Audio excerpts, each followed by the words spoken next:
안녕하세요. 작년 봄 남편과 이혼한 30대 돌싱 여성입니다. 이혼 후 지금에서야 비로소 어느 정도 생활의 안정도 찾았고 그래서 후련한 마음으로 제 이야기를 해볼까 해요. 지금 저는 이직을 했지만 남편과는 원래 같은 회사를 다니던 사이였어요. 사내 커플을 좋아하지 않는 회사라서 조심스레 연애했고요. 하지만 원래 사내 커플이라는 게 당사자들만 모르고 주변에는 다 눈치챈다더니 나중에 주변 사람들로부터 듣게 되었는데 저희가 서로 좋아 죽는 게 눈에 보이더래요. 그런데 하도 숨기려고 노력하는 게 가상해 다 같이 모른 척 눈 감아줬다고 하더라고요. 저보다 2살 어린 남편과는 처음부터 결혼을 생각하며 만난 건 아니었습니다. 하지만 시간이 지날수록 남편이 적극적으로 마음을 표현해왔고 결국 사귄 지 2년 만에 부부의 영까지 맺게 되었지요. 처음 시댁에 인사를 드리러 갔던 날 어머님께서는 영 탐탁지 않은 표정을 거두지 못하셨습니다. 처음에는 제가 남편보다 나이가 많아서 그런가 싶어 저도 마음이 편치 않더라고요. 하지만 이내 그 이유를 알게 되었는데 그건 바로 남편의 형 때문이었습니다. 남편에게 형이 있다는 건 알고 있었지만 이후로 형에 대해서 들은 이야기가 딱히 없었기 때문에 저와 남편의 결혼에 있어 그 형이 문제가 될 거라곤 생각지도 못했네요. 남편과 형, 그러니까 저에겐 아주버님이지요. 2사람의 사이는 좋은 편은 아닙니다. 정확히 표현하자면 남편은 어려서부터 아주버님이 무서웠다고 하더라고요. 아주버님은 남편보다 6살이 많았지만 특별한 직업 없이 어머님 아버님과 함께 살며 생활하고 있었습니다. 솔직히 그런 아주버님을 보고 있자면 남편이 왜 아주버님을 두려워하는지 도통 이해할 수가 없었습니다만 남편 표현을 빌리자면 유년 시절부터 이어져 온 거라나요. 게다가 왜 그런 집들 있잖아요.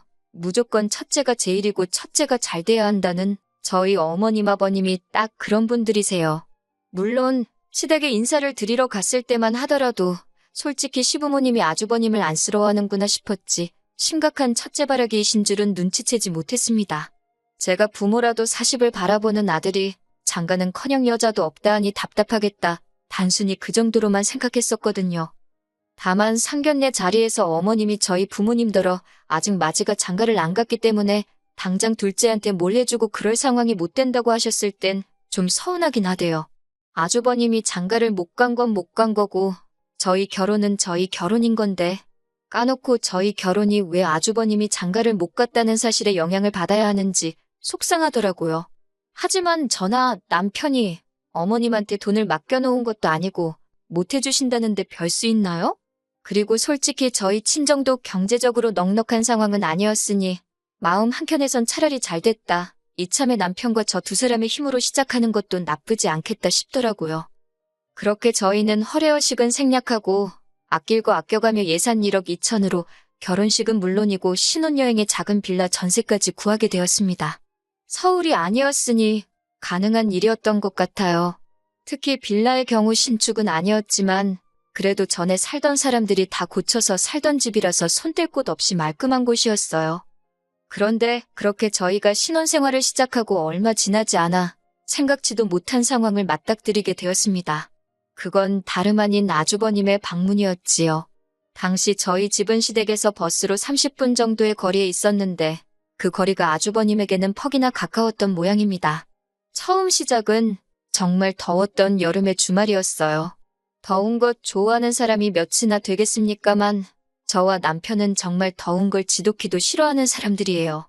그래서 그날도 전기세 폭탄을 맞을지언정 집에서는 시원하게 있자며 에어컨 빵빵하게 틀어놓고 둘 다 늘어져 있었지요. 그런데 갑자기 누군가 저희 지폐를 눌렀습니다. 인터폰으로 내다보니 아주버님이 서 있더라고요. 황당하긴 했지만 밖에 세워둘 순 없었으니 남편이 현관을 열었고 저는 불이 나게 안방으로 들어가 편하게 입고 있던 옷을 바꿔 입었어요. 연락도 없이 무슨 일로 오셨냐 하니까 한다는 소리가 시부모님이랑 같이 있는데 갑갑하고 재미도 없고 심심해서 놀러 왔답니다. 그게 무슨 말인지 떨떠름했지만 그래도 일단은 왔으니 돌아가시라 하기도 그렇고 결국 제가 기왕 오셨으니 커피나 한잔하고 가시라 했습니다. 그런데 아주버님이 자기 마음대로 저희 집 부엌으로 향하더니 냉장고를 열어놓고서는 수박이나 갈아줘 그러는 거예요. 반말로 찍찍 말하는 뻔세하며 왜 이래라 저래란가 싶어 그냥 주는 거나 쳐드세요. 그러고 싶대요. 하지만 당연히 그렇게 말은 못했고 수박에 물 잔뜩 타서 갈아줬습니다. 그랬더니 좋다고 마시고는 앞으로도 심심하면 오겠다는 무서운 소리를 하더라고요. 그리고 그날 결국 아주버님은 저희 집에서 저녁은 물론이고 영화까지 본 뒤 10시도 넘어서 집에 갔습니다. 그쯤 되니까 자고 간다 소리 안 하는 게 고맙더라니까요. 그리고 이후로도 아주버님은 일주일에 한 번꼴로 저희 집에 찾아오기 시작했습니다. 그런 일이 대략 대여섯 번 반복됐을 때는 진짜 너무 화가 나더라고요. 그래서 이 정도면 알아들어라 하는 심정으로 주말에 약속이 있으니 오지 마시라 했어요. 그랬더니 한다는 소리가 자기 혼자 있어도 된다대요. 매일같이 어머님 아버님이랑 붙어 있으려니 자기도 혼자만의 시간이 필요해서 그런다며 마침 잘 됐다나요? 듣다 보니 진짜 어이가 없어서 그러면 어디 호텔 같은 데 가시라고 왜 자꾸 저희 집으로 오시냐 하니까 호텔은 사람 사는 집 같지가 않답니다. 결국 참다 못한 제가 남편더러 뭐라고 말 좀 해보라니까? 형인데 자기가 무슨 소리를 하냐고 그래요. 무서워서 말 못하겠다는 남편을 계속 몰아붙일 수도 없고 결국 제가 어머님 아버님께 아주버님 좀 저희 집에 못 오게 해달라고 말씀드렸습니다. 저희 아직 신혼인데 요 근래 계속해서 아주버님하고 같이 주말을 보내고 있는 것 같다고 너무 불편하다고요. 하지만 애시당초 어머님 아버님께서 제 편은커녕 저를 이해해 줄 거라 생각했다니 제가 어리석었지요. 어머님께서는 오히려 가족끼리 이렇게 저렇게 부대끼며 살면서 친해지는 거다 하시더니 저더러 혼자인 아주버님을 보고 있으면 달리 드는 생각이 없냐고 그래요. 여자를 소개시켜줘야겠다던가 그런 거요. 그 말을 듣는데 아이고 혹 때려다 혹 붙게 생겼네 싶어서 대충 얼버무리고 말았지요. 그래도 다행히 아주버님도 제가 내켜하지 않는 건 눈치를 챈 건지 어쩐 건지 이후로 한동안 잠잠하더라고요. 게다가 집신도 짝이 있다더니 얼마 지나지 않아 아주버님에게도 여자가 생겼다는 소식을 듣게 되었습니다. 어머님 아는 분의 아는 분을 통해서 소개를 받았다 하더라고요. 하지만 그 평화는 오래가지 못했습니다. 결정적인 사건이 터진 건 재작년 크리스마스였지요. 남편도 저도 결혼하고 처음 함께 보내는 크리스마스였으니 어디 다른 데 가지 말고 집에서 분위기 있게 보내자 했어요. 저녁 식사로 스테이크에 와인까지 준비했고요. 그리고 크리스마스 당일 막 저녁을 먹으려던 찰나였는데 초인종 소리 대신 누군가 현관을 두드리는 소리가 들렸습니다. 곧이어 남편이 현관문 여는 소리와 함께 익숙한 목소리가 들려왔는데 맙소사 아주버님이더라고요. 크리스마스 당일날 아주버님이 저희 집에 올 거라곤 꿈에서도 생각지 못했어요. 게다가 그 옆에는 아주버님의 여자친구인지 처음 보는 여자도 서 있었는데 저를 힐끗 보고는 아는 체도 안 하대요. 이게 무슨 상황인가 어원이 벙벙한데 아주버님은 아무렇지도 않다는 듯이 밖이 너무 춥기도 하고 식당도 예약을 안 했더니 여자친구랑 갈 데가 마땅치 않아서 왔다며 좀 쉬었다 가겠답니다.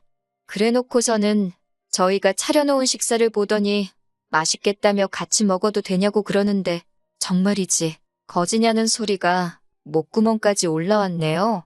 간신히 그 말을 삼키며 죄송하지만 지금 저희 먹을 것밖에 없다 했어요. 그랬더니 이번엔 그 여자친구라는 사람이 이건 뭐 혼잣말도 아니고 들으라는 건지 원래 윗사람한테 먼저 드시라고 권하는 게 예의 아닌가 그러는 거예요. 황당해서 제가 뭐라 그랬냐고 되물으니 못 들었으면 됐어요 하고 또 빳빳하게 고개를 세우고 있는데 뭐 저런 게 다 있나 싶대요? 지금 생각해보면 그때 그냥 무시하고 넘어갈 걸 그랬나 싶기도 한데 솔직히 당시에는 상황 자체가 너무 짜증나서 이성을 되찾기가 어렵더라고요. 그래서 저도 모르게 둘 다 경우가 너무 없네라고 그 여자가 한 것처럼 혼잣말 치곤 크게 중얼거렸습니다. 그랬더니 이번엔 그 여자가 대번에 지금 뭐라고 한 거냐고 해서 들은 거 아니냐고 받아쳤어요. 지금 이거 너무 똥매너 아니냐고요. 그랬더니 그 여자가 저더러 듣던 대로 싸가지가 없다면서 윗사람 분간도 못하냐고 그래요. 그래서 아주버님이야 그렇다 치더라도 그쪽이 왜 내 윗사람이냐니까 이번엔 아주버님까지 나서서는 자기랑 결혼할 여자니까 당연히 저한테 윗사람이랍니다. 그러면서 남편더런 이 마누라 교육 좀 잘 시켜라 그러고 나가는 거 아니겠어요? 몇 초간 얼이 빠졌던 제가 남편더러 당신은 어떻게 말 한마디도 못하고 그러고 있냐고 소리를 질렀습니다. 그랬더니 남편이란 작자가 하는 말이 그럼 뭐 아주버님 여자친구까지 보고 있는데 자기가 아주버님한테 대들기라도 했어야 되는 거냐고 그래요. 그거야말로 집안 망신 아니냐면서. 그리고 그날 일은 거기서 끝이 아니었습니다. 한 두어 시간 지났을까 분을 못 사귀고 씩씩거리고 있는데 이번엔 어머님이 전화를 해오셔서는 저더러 큰애한테 대들었냐입니다. 큰애라니 누구 말씀하시는 거냐 하니까 아주버님하고 만나는 애가 큰애지 누구겠냐며 걔가 어차피 제 형님 되는 건 시간 문제라나요. 그러면서 새 식구 될 사람인데 말 좀 잘 듣고 하지 왜 벌써부터 찍혀서 집안 시끄럽게 하냐고 그럽니다. 걔가 집안 기강이 다 무너진 것 같다며 혀를 차더라고. 당신이 너무 부끄러웠다나요? 하루도 아니고 몇 시간 만에 아주버님한테 욕먹어 형님도 아닌 거한테 한 소리 들어 남편이란 작자는 입에 본드칠을 했나지 할 말도 못해. 급기야 어머님까지 나서서는 아직 며느리도 아닌 여자 편을 들지를 않나? 내가 무슨 좋은 꼴을 보겠다고 여기 있나 싶은 회의감이 정말 물밀듯이 밀려오더군요. 그런데 남편이란 작자가 한참 만에 한다는 소리가 내일이라도 아주버님한테 전화해서 12월 31일에 같이 식사라도 하며 보내자고 여자친구분하고 같이 오시라고 정식으로 초대를 하랍니다. 그리고 오늘 일에 대해서 미안하다고 사과를 하래요. 그러면 그쪽에서도 이번 한 번은 그냥 넘어가 주지 않겠냐고요. 그 말을 듣고 나니 정신이 번쩍 들었습니다. 이번에 그냥 어물쩍 넘어가면 앞으로도 내가 아주버님이고 뭐고 그쪽에 끌려다니는 건 시간 문제겠구나 싶은. 그래서 남편더러 그렇게 굽신거려서 잘 지내고 그러고 싶으면 너나 해라 그랬어요. 내가 미쳤다고 그 비위를 맞추면서까지 너랑 사냐고. 됐다고요. 니들끼리 오순도순 형님하고 하면서 살라니까 남편이 그게 무슨 소리냐 해서 말귀도 못 알아들어 먹냐고 너랑 안 산다는 소리라고 쏴붙였지요. 남편도 남편대로 자기가 연하라서 무시하는 거냐며 알겠답니다. 헤어지재요. 자기가 저보다 어리긴 해도 엄연히 남편인데 이렇게 무시당하면서는 못 산다나요? 지 형한테는 할 말도 못하는 게 나한테는 눈에 쌍심지를 켜고 달라드는 걸 보니 귀도 안 차더군요. 그래도 다행인 게 저는 남편이 이혼은 안 한다고 할까봐 솔직히 내심 걱정됐는데 지도 발끈해서 못 살겠다 하니 그거 하나는 고맙더군요. 행여 그 마음 고쳐먹을까봐. 정말이지 조정기간 내내 조마조마했네요. 짧은 결혼 생활이었던 데다가 협의 이혼을 하다 보니 뭐 위자료 같은 건 오가지도 않았습니다. 어차피 전세 보증금을 제 돈으로 했기에 남편이 나가는 걸로 이야기가 되었네요. 그렇게 지난 봄 저희는 완전히 남남이 되었습니다. 이건 후기까지는 아니지만 일단 아주버님은 그 정신 나간 여자친구인지 뭔지랑 결혼 못했어요.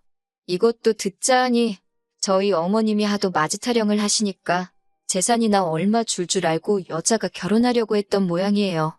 그런데 막상 패를 까보니까 뭣도 없었다는. 그래서 안 한다고 여자가 내뺐다대요. 어휴 이제 뭐 형제 둘이서 평생 형님 먼저 아우 먼저 그러며 우애 깊게 살겠네요.